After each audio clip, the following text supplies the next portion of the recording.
ನಮ್ಮ ರಾಜ್ಯದ ಮುಖ್ಯಮಂತ್ರಿ ಯಾರು ಅಂತ ನಮ್ಗೆ ಗೊತ್ತಾಗ್ತಾ ಇಲ್ಲ. ಮನಿ ಲಾಂಡ್ರಿಂಗ್ ಮಾಡಿರೋರ್ ಮುಖ್ಯಮಂತ್ರಿ ಮಾಡೋದಾದ್ರೆ ಅವ್ರ ತಮ್ಮನ್ಗೆ ರಾಮನಗರದಲ್ಲಿ ಉತ್ತರ ಕೊಟ್ಟಿದ್ದಾರೆ. ಈಗ ಮುಂದಕ್ಕೂ ನಿಮ್ಗೆ ಮುಖ್ಯಮಂತ್ರಿ ಆಗಲ್ಲ ಡಿ.ಕೆ. ಶಿವಕುಮಾರ್ ಅವರು.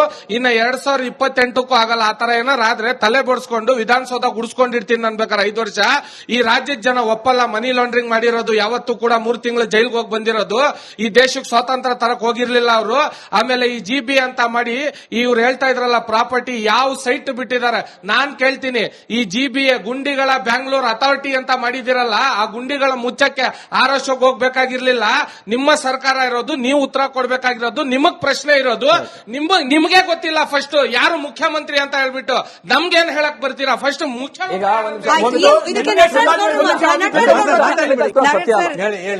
ಇವ್ರು ಹೇಳ್ತಿರೋದೇನು, ಡಿ.ಕೆ. ಶಿವಕುಮಾರ್ ಅವರು ಮುಖ್ಯಮಂತ್ರಿ ಆಗ್ಬಿಟ್ರೆ ತಲೆ ಬೋಳ್ಸ್ಕೊಂಡು ಓಡೋಗ್ಬಿಡ್ತೀನಿ. ದಯವಿಟ್ಟು ಇನ್ನ ಯುವಕರಿದ್ದೀರಾ, ದಯವಿಟ್ಟು ಯುವಕರಿದ್ದೀರಾ ಬ್ರದರ್ ಇಲ್ಲ, ಲಕ್ಷ ಕೋಟಿ ಸಾಲ ಆಗ್ಬಿಟ್ಟಿದೆ ಅಂತ ಹೇಳಿ ಜನ ಮೂರ್ಖರ ಸರ್. ಆ ವಿಚಾರದಲ್ಲಿ